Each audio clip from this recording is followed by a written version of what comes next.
Podcast de l'article de Mustapha Sohimi publié sur lodigi.ma. L'auteur a intitulé son article « Soft Power à la marocaine ». Il commence son article ainsi. Le soft power ? Une notion qui a désormais sa place dans les relations internationales.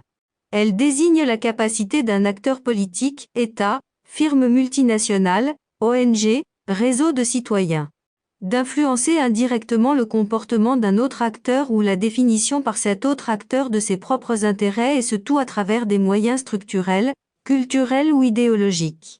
Elle fait ainsi référence à des ressources particulières. Qu'en est-il au Maroc ? Bien des traits marquent cette politique du soft power. Lire en a dressé un tableau significatif dans plusieurs rapports annuels. Il conclut dans celui de l'année 2022 que le royaume a une image, une réputation globalement positive. Cela regarde de nombreux aspects de la politique, en interne et à l'international. Il vaut ici d'en relever deux en particulier liés à l'actualité. Le premier intéresse la culture, et plus précisément la 15e édition du Festival de Fès de la culture soufie qui se tient cette semaine dans la capitale spirituelle du royaume. Le Maroc, terre du soufisme, c'est Sa Majesté le Roi qui le souligne dans un message à la première rencontre internationale Sidi Chiker des affiliés du soufisme. Le souverain a insisté sur le fait que les Marocains ont bien intériorisé, depuis l'événement de l'islam, que l'essence de la religion consiste à purifier l'âme de l'égoïsme, de la haine et de l'extrémisme. Il s'agit de s'élever à travers le retenu et le contrôle de soi, dans une quête du couronnement spirituel connu sous le terme de soufisme. Des valeurs de tolérance, de la solidarité, d'altruisme et de rejet des égoïsmes les plus farouches. L'auteur poursuit son article ainsi. Science et conscience. L'homme n'est pas que raison, il n'est pas fait que de raison, c'est aussi un être de désir, de vie intérieure. La spiritualité en général et le soufisme en particulier se sont penchés sur la réalité de celle-ci. Ce festival de Fès a un thème central, science et conscience.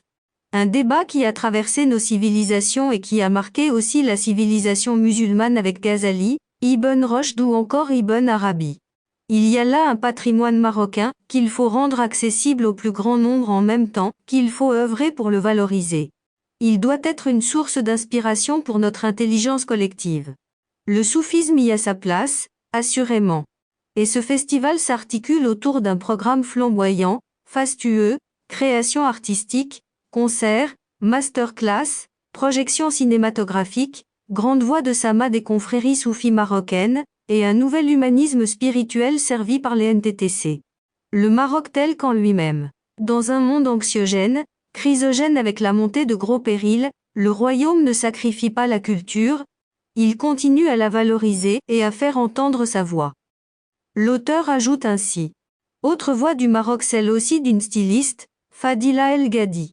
Elle vient d'exposer, du 10 au 16 octobre. C'est aussi une autre expression du soft power. Raffinement de la broderie, fluidité des découpes, les étoffes les plus précieuses, cette styliste apporte ainsi son toucher, son savoir-faire. Le legs des traditions les plus ancestrales de l'artisanat, qui se conjugue avec la sobriété et la modernité. Une clientèle cosmopolite est séduite depuis des lustres, Ivanka Trump, Barbra Streisand. Ces modèles ont défilé sur les catwalks de plusieurs capitales mondiales, Paris, Rome, Madrid, Amsterdam. Des ateliers d'artisans de Salé à Washington, un parcours et un saut dans l'univers de la couture à porter, du chic de tous les jours, des modèles contemporains mais avec la main marocaine. L'auteur conclut son article ainsi.